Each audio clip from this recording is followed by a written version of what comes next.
Hey guys, welcome back to the channel. I have a two Marine ECM test and recalibration, this time from New York, Paragon Marine. This is your computers.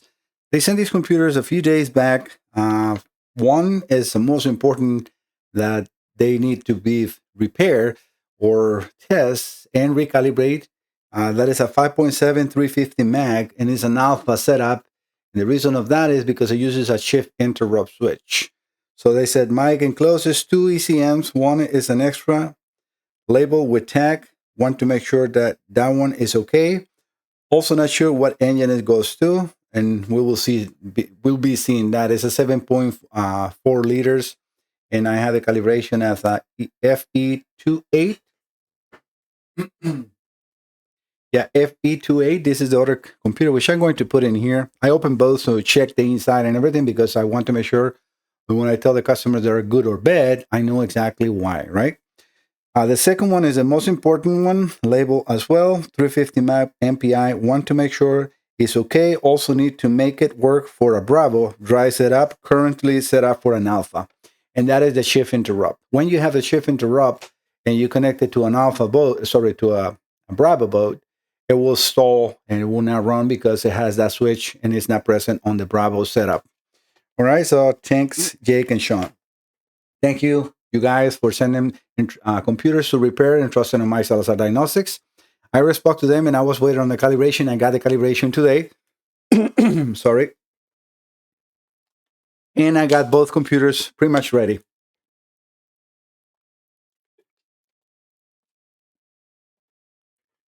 So I have the folder open. Let me make sure because I think I closed it.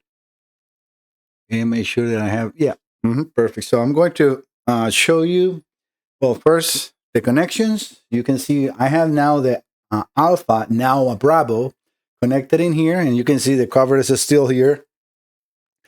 This is so they can see that the numbers of the computers and everything matches as they send it to me before. That is a 350 Mac Alpha. Well, let's just start with that one in the folder on that one. Yeah. Okay, so I'm going to move you over to their folder. So this computer had a calibration of the numbers, which are actually in the computer outside, or the letters, E as in Edward, A as in Apple, E as in Edward, and D as in David. So this is the calibration. I have it in here. I'm going to make this big. And let me first find it, EAD, the last one. So the last in here, it tells us that is indeed a 350 Mac Alpha. And then it's a 5.7 generation 2 MEFI 3 from 11 to 1998 and up. And it says that is a production calibration. So those are the beginning calibrations. So I always do the tests, and I have the computer running, checking injectors and coil signal or EST. Well, actually, in this one is the coil. When you have a Mercruiser computer for this setup in the 5.7, the computer controls directly the coil. There is the driver is built into the computer. So you have just a regular coil, and the computer fires the coil. We will see that in here. The other one is a 7.4, but it's a EST signal. So that's what I have in here. Let me move you here. That one for the other computer, because this is the EST ignition module that is connected sometimes in a bracket next to the coil. That is for the other computer. And you see in here, I only have 3 wires. And on this computer, we don't need that one for the 5.7. But we will see that. All right, so going back into what I was showing you, all the signals were present. Everything is good. So nothing wrong, I think. Let me see. Yeah, this is in higher RPMs. And we can see the calibration right here on the top, EAED. I even download or saved the first test that I did on July 29, 12 o'clock. And then it was some faults in the history on the computer coolant sensor voltage high, manifold pressure sensor voltage high, ESC system cannot detect knock, and a fuel pressure sensor voltage low, but they're not present in here. So right now, let's go into this test like that. We go in order. I'm going to put the picoscope so we can see the firing of the injectors. I have two channels connected from my picoscope here. That's an oscilloscope where we will see those firing nice and clean signals. And then the Diacom, which is the diagnostic software that I for boats that I use here. I'm going to disconnect. I'm going to turn this off and turn it back on. And you can see the fuel pump prime. So that means it's good. I'm going to disconnect completely from the software to reconnect so we can see. Let me make sure that we have the other thing here. So yes, you're seeing that connection, detect the computer. I always select mode 1 for diagnostics and standard diagnostic data.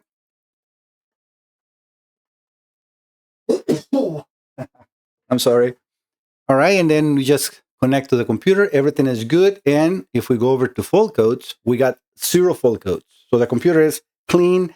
There is nothing wrong with this computer. And I told that to Jake and Sean that the computers are good. I was just waiting for the calibration. So let's run it. So I'm going to inject the signals. And right now we're in 600 RPM. So let me put one hit in here. So you will be able to see the RPM. Let me move that up in the screen because it's in a different position. So it's not in your way. We can put that in there. Perfect. So we can see, I'm going to separate the signals of injectors. So we can see both injector signals nice and clean and one at a time. So not a multi-strike or anything. Now also, and this is, I'm going to put another pit in here so you can see the calibration on the computer is completely different. Now this is a Bravo. So let me get that in here. I'm going to select the calibration check zoom. And I have to reselect that 1 second. Hit 1. And I'm going to put, what is it? Engine speed.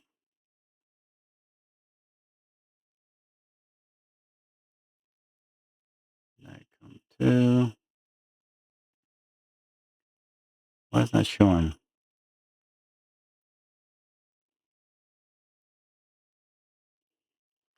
So this is speed 1, 2. So speed 2 is the one I will need to change. Yeah, I don't want that. Didn't I not select it? Give me 1 second, guys. Sometimes I try to go too fast. Okay, now we have the checksum, at least in my screen. So let me put them in yours. I didn't select it, that's why.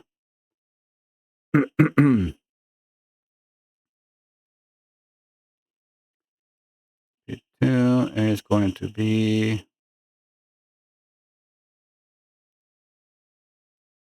still showing the same.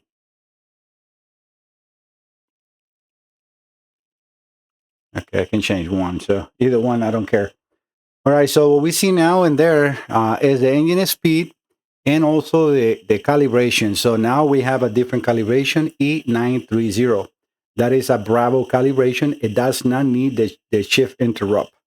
And if you look in here, what I'm going to show you right now is that wire for the shift interrupt is disconnected. So this is the shift interrupt. What it's looking for is a ground every time you do a shift. And that is very specific for the alpha engines. So it's not just a ground, but I can ground it in here and make the computer work for, since I'm not doing shifting or anything. But in this one, it's not necessary. You see, it's unplugged. All right, so let's raise the RPM so we can see this running faster. Right now it's at 3,000 RPMs, 2,000 RPMs. And we can see the injectors nice and bright. I'm going to disconnect one of the channels from the injector, the red channel, and I'm going to move it into the coil, which is going to be a more activations because that signal is for 8 coils, right? So that's what we see in there on the red channel. But yeah, so Jake and Sean, Jake and Sean, you can see now your computer completely calibrated as a Bravo and everything working good. All right, so I'm going to come back to idle. Oop, I went actually the wrong way. All right, I'm going to move the red channel back to the injectors because we're going to do the test on the other computer. And I'm going to do this live. So let me turn this one off. I'm going to get all that out of the screen, including those bits. Turn the computer off completely, right? And we're going to connect the other computer. So everything is off. I can disconnect this computer. Now this is the 350 Mac Bravo. I'm going to put it away. And this computer is also open. As you see, both computers, I open it up. I mark it as a 7.4 with the EST ignition. The one that I wish we just work on it or we just test, it has a Thunderbolt ignition.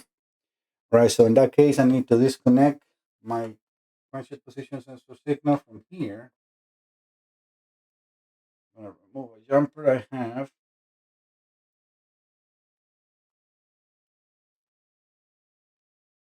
Just bear with me, guys. I like to do this live so you see what the difference from one module and the other one is. But now that wire that was the crankshaft position sensor signal will come over to the EST signal.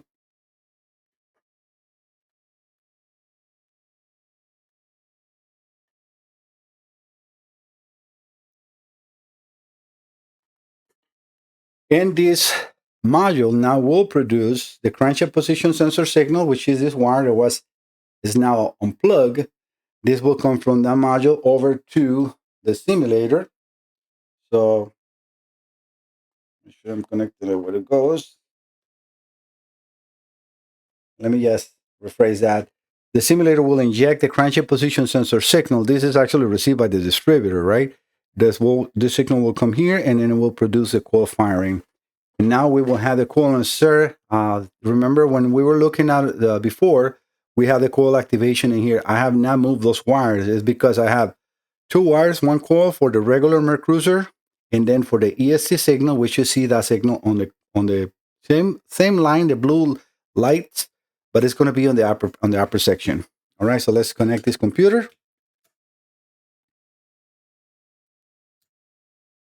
Let's power up. We can see the fuel pump. That should do the prime, and it did. All right, so let's go over the folder. Let's go over the folder, which is here. All right, that's the folder for the 7.4, which I had tested and run and everything good. I was just going to show you the calibration FE28 right here when I'm moving the white hand. So I'm going to move the hand. Well, actually, I need to move my circle out. You can see the hand. So the FE28 is here. I hope that you were able to see the auto calibration before, but you can see it's a 7.4 liter MPI Bravo or MIE. That's a generation 2 from the same year, 1998 or so, MEFI 3, and it was the first release. All right, so I did run the computer at idle, and we can see the calibration again, FE28. This computer has 366 hours, and we can see both injector signals nice and clean, all the signals present. This computer had no faults, if I remember properly. And we can see now in almost 2,000 RPMs, both signals again, all nice and clean. Let's look at the diagnostic report, just quickly doing it. That was the same day, an hour later. You see July 29 at almost 1 p.m. And then let's just scroll down to see false. Actually, disregard what I said. It had a coolant sensor voltage high and an ESC system cannot detect knock. Well, the knock sensor is not connected. I don't have it here, so we cannot connect that. But you can see the calibration FE28 and 366.22 hours. All right, that's pretty much what I wanted to show you there. So let's put the Diacom and the picoscope, the same thing we had before. I'm going to disconnect and reconnect so we can see the computer communication being done properly. I want to make sure that you guys can see that, and also Jake and Sean, because it's a test that I'm doing for them. So mode 1, diagnostics, we connect. So it's very nice and clean communication, very quickly, sorry. and no fault codes. And this one is an EST, so I need to, let me just see. Let me run it without the shift interrupt. It does, so this computer does not need a shift interrupt. And we're going to increase the RPMs. I will set up those very shortly. I'm just raising the RPMs to around 600. You already can see the injector signals nice and clean. All right, we're in 650. I'm going to select the RPM. And let me put those up. And select the checksum too. And I need to do the same thing that we did before, or I did before for you guys. Change the one for the calibration. So you guys can see now the calibration. This one, like I said, it's a FE28. And you saw based on that chart that I show you, that is from the dealer, that tells me what calibrations and part numbers for the computers and all that stuff is. But we can see both injector signals nice and clean. I'm going to do the same thing and move the red channel over to the coil, which is now up, right? We can see multiple activations, and that is completely normal because that's for 8 spark plugs, right? But yeah, everything is working good on both computers. Nothing wrong with this computer. It's a very good computer. Now you know exactly what it is, and you will have a diagnostic report yourself, Jake and Sean. Again, guys, thank you so much for visiting the channel. If you have any marine or automotive computers, just please send it to me. MikeSalazarDiagnostics.com is my website. If you're here and you have not subscribed to the channel, please do so. When you subscribe to the channel, YouTube promotes more and more my videos, and that's how you find me. It's also for free. So if you do so, thank you so much. I really appreciate it. And if you have anything that you need to repair, there is no other company in the world that does what I do.